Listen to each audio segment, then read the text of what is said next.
Export warriors. मेरा नाम है इरफान। मैं एक मर्चेंट एक्सपोर्टर हूँ और मैं एक एग्री बिजनेस एडवाइज़र भी हूँ। मेरा मिशन है अगले 5 सालों में नए 5000 एक्सपोर्टर्स को तैयार करना। और इसी कड़ी में जो आज का हमारा वीडियो होने वाला है वो एक्सपोर्ट बिजनेस स्ट्रक्चर के बारे में होने वाला है कि अगर आप भी बिजनेस एक्सपोर्ट बिजनेस को स्टार्ट करने वाले हैं या रनिंग कर रहे हैं तो आपका बिजनेस स्ट्रक्चर क्या होना चाहिए, किस टाइप का होना चाहिए, क्योंकि एक गलत बिजनेस स्ट्रक्चर आपको फ्यूचर में जाके आपके डिसीजन को वेरी कर सकता है, आपको प्रॉब्लम फेस करना पड़ सकता है, लीगलिटीज़ के इशू में आपको बायर फाइंडिंग में प्रॉब्लम दे सकता है, गवर्नमेंट स्कीम इंसेंटिव में आपको आगे जाके प्रॉब्लम आ सकती है। साथ ही साथ आपकी ओनरशिप, लाइबिलिटी, कॉम्प्लेक्सिटी काफ़ी बढ़ सकती है अगर आपने गलत बिजनेस स्ट्रक्चर को चूज़ किया। आपको आपका बिजनेस स्ट्रक्चर प्राइवेट लिमिटेड में चाहिए, आपको पार्टनरशिप करना चाहिए, या आपको जॉइंट वेंचर करना चाहिए, या आपको इंडिविजुअल पर्सन मीन्स फर्म की ओर जाना चाहिए, कौन सा बिजनेस स्ट्रक्चर आपके लिए सूटेबल है, हम आज इसी वीडियो में इसको आसान लैंग्वेज में समझने वाले हैं। तो वीडियो को आपको एंड तक देखना है और लास्ट में आपको डिसाइड करना है कि आपका एक्सपोर्ट का बिजनेस स्ट्रक्चर क्या होना चाहिए। Let's grow together in global trade. सबसे पहले है ना, आपको ये समझना चाहिए कि बिजनेस का स्ट्रक्चर होता क्या है, बिजनेस स्ट्रक्चर किसको बोलते हैं और किस टाइप से होता है। जैसे हर इंसान की अपनी एक पहचान है, उसी तरह गवर्नमेंट ने और पूरे वर्ल्ड वाइड सब जगह भी आप जान जाएंगे, सब ने बिजनेस को भी एक पहचान दी है। बिजनेस को पहचानने के लिए इसको जो नाम से दिया है वो नाम प्रोप्राइटरशिप में हो सकता है, पार्टनरशिप फर्म में हो सकता है, LLP हो सकती है, 1% कंपनी हो सकती है। ठीक है, इन सब बिजनेस स्ट्रक्चर के कुछ ना कुछ फ़ायदे हैं, कहीं कहीं इनके प्रोस हैं तो कहीं कहीं इनके कॉन्स भी हैं। किसी में लिमिटेड ऑप्शंस आएंगे, किसी में वास्ट ऑप्शंस आएंगे।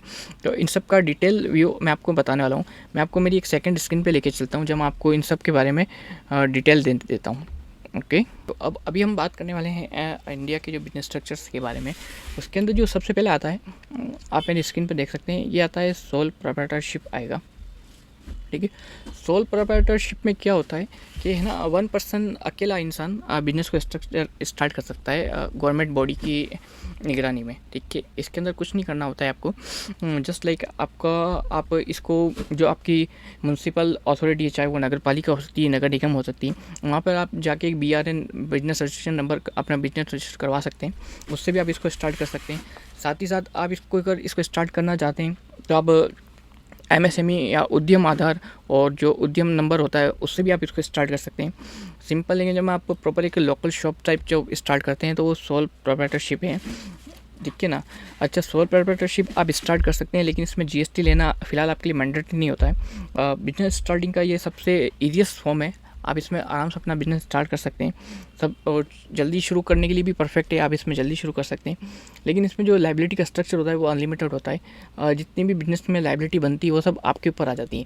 ठीक है, सोल प्रोप्राइटरशिप का जब हम एक्सपोर्ट के हिसाब से बात करेंगे तो आपको इसमें समझना होगा कि सोल प्रोप्राइटरशिप आप कर सकते हैं, एक्सपोर्ट में हो जाएगा, नो प्रॉब्लम, ईजी भी है। डॉक्यूमेंटेशन का भी इतना इसमें प्रॉब्लम नहीं रहता। छोटे मोटे कुछ सालाना आपको रिटर्न फाइल करने रहेंगे, GST रिटर्न। लेकिन जब आप सोल प्रोप्राइटरशिप को कराएंगे तो आपको एक्सपोर्ट के लिए GST मैंडेटरी है, आपको GST लेना ही पड़ेगा। GST लेने के लिए आपके पास आपका करंट अकाउंट चाहिएगा, आपको पैन कार्ड चाहिएगा। अगर आप रेंटल प्रॉपर्टी में अपना बिजनेस सेटअप करें तो आपको रेंट एग्रीमेंट चाहिएगा। अगर आपका खुद का ऑन प्रॉपर्टी है तो आपको अपने ऑन प्रॉपर्टी के लाइट बिल्स वगैरह चाहिए होंगे। तो इस तरह आप इसको है ना स्टार्ट कर सकते हैं। सोल प्रोप्राइटरशिप में जब आप इस बिज़नेस को स्टार्ट करेंगे या एक्सपोर्ट बिजनेस की ओर आएंगे, अपन इस वक्त डोमेस्टिक और लोकल बिजनेस की बात नहीं कर रहे हैं, सिर्फ एक्सपोर्ट पर्पज़ से मैं बता रहा हूँ। अगर आप एक्सपोर्ट पर्पज़ से भी सोल प्रोप्राइटरशिप में आते हैं तो आपको GST लेना मैंडेटरी है, आपको लेना ही पड़ेगा और आपको GST के रिटर्न फाइल करने ही पड़ेंगे। ठीक है, साथ ही साथ जो सोल प्रोप्राइटरशिप होती है ये ईजीएस्ट फॉर्म है। आराम से आप इस अपना BRN और GST नंबर ले सकते हैं गवर्नमेंट के थ्रू। डॉक्यूमेंट्स मैंने आपको बता दिए हैं, वो सारे इसके अंदर सोल प्रोप्राइटरशिप में लगते हैं। अच्छा, जो इसका बेनिफिट है ये सबसे ईजी फॉर्म होता है, इसमें सबसे कम कॉम्प्लेक्सिटी आती है डॉक्यूमेंटेशन के मामले में। पर इसका जो प्रोसेस तो मैंने आपको बता दिया, पर जो इसका कौन से वो ये है कि सोल प्रोप्राइटरशिप बहुत से बायर जब आप इंटरनेशनल मार्केट में जाएंगे तो सोल प्रोप्राइटरशिप को एक्सेप्ट नहीं करते, वो उनके साथ बिजनेस नहीं करना चाहते। कारण इसका यही होता है कि ये सबसे ईजी मेथड है बिजनेस स्ट्रक्चर के लिए, जो इतना स्ट्रॉन्ग नहीं है, इसके डॉक्यूमेंट इतने स्ट्रॉन्ग नहीं होते हैं। इस वजह से GST वगैरह नो डाउट सब है, लेकिन जब आप Tier 1 कंट्री से डील करना चाहेंगे तो प्राइवेट लिमिटेड को ही प्रेफर करते हैं। तो इस सोल प्रोप्राइटरशिप स्टार्टिंग फेज के लिए तो अच्छा है, लेकिन आप जब लॉन्ग टाइम जाएंगे और आपका विजन जब बड़ा होगा, जब आपको सोल प्रोप्राइटरशिप को आपको कन्वर्ट करना पड़ेगा LLP में या प्राइवेट लिमिटेड में, जॉइंट वेंचर में, पार्टनरशिप में, अच्छा, मैं ये नहीं कह रहा कि इसमें सोल प्रोप्राइटरशिप वाले नहीं कर सकते, इनकेस कर रहे हैं, बहुत अच्छा काम कर रहे हैं, लेकिन आपका विजन लॉन्ग टर्म में, आप लॉन्ग टर्म स्केल के ऊपर काम कर रहे हैं, आपका गोल और अचीवमेंट्स काफ़ी बड़े हैं, तो सोल प्रोप्राइटरशिप आपको कहीं ना कहीं आगे जाके बाउंड कर देता है, क्योंकि आप इसमें ना मार्केट से इन्वेस्टमेंट नहीं ले सकते, आपको एज अ लोन ही काम करना पड़ेगा। ठीक है, आप अपना कैपिटल डिवाइड नहीं कर सकते, आप अपनी लाइबिलिटीज़ डिवाइड नहीं कर सकते, तो इसके कुछ कौन से इस वजह से सोल प्रोप्राइटरशिप आगे जाके आपको प्रॉब्लम कर सकता है। वहीं अगर अब इसके अपन जब सेकेंड की बात करेंगे,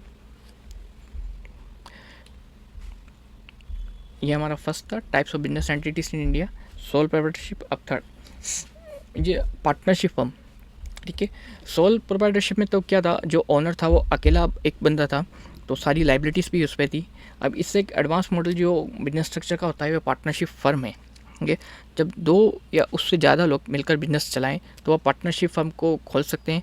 उनके पास एलएलपी के राइट ऑप्शन होता है, limited liability, private limited companies वगैरह, लेकिन अगर वो चाहे तो पार्टनरशिप फर्म में भी काम कर सकते हैं। ठीक है, जब दो या उससे ज़्यादा लोग मिलकर काम चला रहे हैं। अच्छा, इसके अंदर जो होता है पार्टनरशिप फर्म, ये एक सोल प्रोप्राइटरशिप से स्ट्रॉन्ग मॉडल है बिजनेस स्ट्रक्चर के अंदर। डॉक्यूमेंटेशन के मामले में अगर बात करें इसके अंदर, तो जब आपको पार्टनरशिप फर्म ओपन करवानी है तो इसके जो डॉक्यूमेंट्स होंगे आपके, इसके अंदर एक डीड होती है, पार्टनरशिप डीड, वो चाहिए होती है। साथ में जीएसटी वगैरह ये तो सब मैंडेटरी होता ही है सारा इसके अंदर।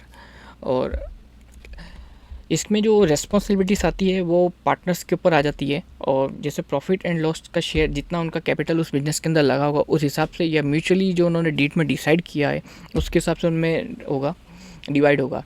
अच्छा, लाइबिलिटीज़ की जब बात करें तो इसमें भी एक अनलिमिटेड लाइबिलिटी है, सभी पार्टनर जॉइंटली रेस्पॉन्सिबल होते हैं जितना उन्होंने कैपिटल में शेयर किया है। ठीक है, तो ये पार्टनरशिप फर्म इसका मॉडल है। देन इसके बाद जो आता है वो होता है लिमिटेड लाइबिलिटी पार्टनरशिप। ये पार्टनरशिप का भी एक एडवांस मॉडल है, लिमिटेड लाइबिलिटी पार्टनरशिप, एलएलपी इसको बोलते हैं। पार्टनरशिप का ही एक एडवांस मॉडल होता है लिमिटेड लाइबिलिटी पार्टनरशिप। ठीक है, लिमिटेड लाइबिलिटी पार्टनरशिप में क्या होता है, जब पार्टनरशिप होती है उसमें तो लाइबिलिटी अनलिमिटेड होती है पार्टनर्स के ऊपर, ये सारा उनका जितना उनका कैपिटल है उतनी उनके ऊपर लाइबिलिटी है।